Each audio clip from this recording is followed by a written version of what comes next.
Buat lo yang akhir-akhir ini ngerasa males, ngerasa nggak punya motivasi, padahal mungkin lo lagi butuh banget motivasi, entah itu buat belajar, buat kerja, dan lain sebagainya gitu ya.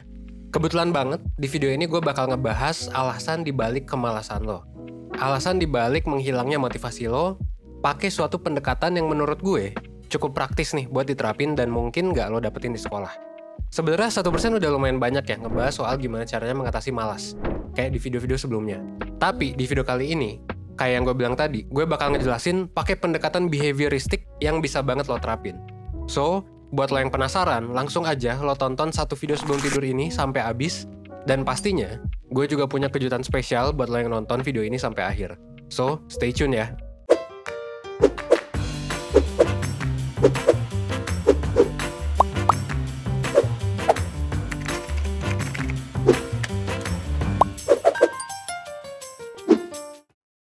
Nah, sebelum ngebahas soal pendekatan tadi, gue mau ngejelasin dulu kalau malas yang gue bakal bahas di sini adalah suatu state atau keadaan sementara dan bukan sebagai sifat.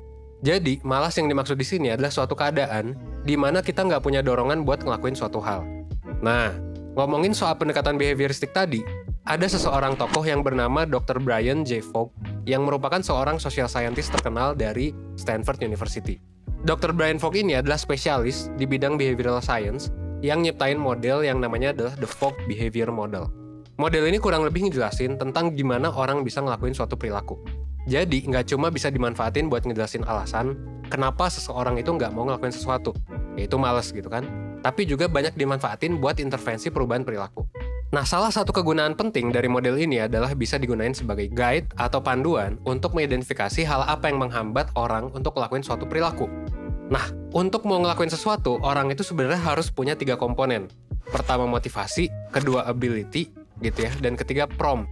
Jadi harus ada motivasinya, harus punya ability atau kemampuannya, dan harus punya prompt atau ada triggernya, penyebabnya gitu.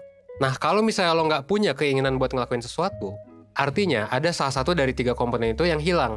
Nah, biar lo makin ngerti lagi nih soal model ini, lo bisa lihat ya grafik yang gue tampilin ini yang kurang lebih ngasih gambaran tentang gimana Fogg Behavior Model ini bekerja. Jadi misalnya lo pengen ngelakuin sesuatu yang lo yakin mampu ngelakuinnya, tapi lo nggak punya motivasi nih buat gerak dan ngelakuin. Nah, ketika lo berusaha buat nge-trigger perilakunya, ya lo tetap gak akan ngelakuin itu sih, mau segampang apapun itu. Dan begitu juga ketika lo punya motivasi, tapi kalau tugasnya terlalu susah, ya lo gak akan ngelakuinnya juga gitu. Jadi ya berlaku kebalikannya. So, intinya, untuk munculin suatu perilaku, lo harus punya 3 komponen tadi, yaitu motivasi, lo harus ada, ability, lo harus mampu ngerjain sesuatunya, dan triggernya yang harus muncul memang lebih baik kalau secara bersamaan.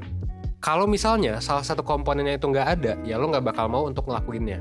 Nah, jadi kalau misalnya lo bingung kenapa lo malas ngelakuin sesuatu, lo bisa tanya tuh 3 pertanyaan ini ke diri lo sendiri. Pertama, lo cukup termotivasi nggak untuk ngelakuin itu? Yang kedua, apakah lo punya kemampuan yang cukup buat ngelakuin sesuatu itu? Atau lo masih cupu? Atau lo masih newbie gitu? Nah, gitu ya. Dan yang terakhir, apakah lo punya alasan yang kuat? Atau ada sesuatu yang ngingetin lo gitu ya, untuk segera ngelakuin sesuatu. Dan kalau lo udah nemu jawaban dari pertanyaan tadi, tapi lo masih gak tergerak juga buat ngelakuin sesuatu, well, it's okay, karena 1% paham kok. Karena ya memang pengetahuan ini, itu gak kita dapetin, entah itu di sekolah maupun di rumah. Padahal sebenarnya ini penting banget.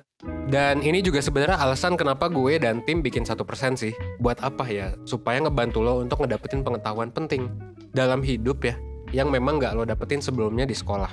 Nah, kalau lo penasaran gimana caranya gitu ya, supaya komponen tadi bisa berfungsi maksimal, ada beberapa tips yang bisa gue kasih ke lo. Kita bisa coba untuk mulai dari komponen yang pertama, yaitu motivasi. Nah, motivasi itu kan berarti dorongan untuk melakukan sesuatu. Motivasi itu penting karena ketika lo punya motivasi yang tinggi, ya lo cenderung bakal berusaha ngelakuin sesuatu. Bahkan ketika hal itu susah. Kalau rendah ya lo cenderung mungkin cuma mau ngelakuin sesuatu yang gampang. Atau ya mungkin lo semangat di awal-awal tapi kayak lama-kelamaan lo jadi nggak semangat.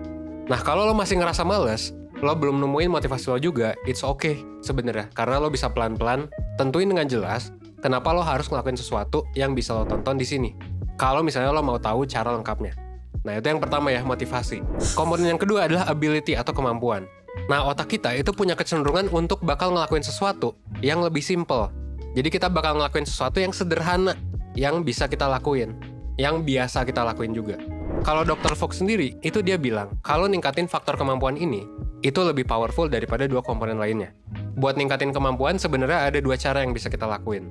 Yang pertama ya kita latihan gitu ya. Ngelatih diri sendiri, mengasah skill gitu ya, dan berbagai kemampuan yang bisa kita pakai. Dan dengan kayak gitu ya kita bisa aja ngelakuin hal yang kita pengenin jadi lebih gampang. Jadi sederhana, ya simply karena lo udah menguasai cara-cara untuk ngelakuin sesuatu itu.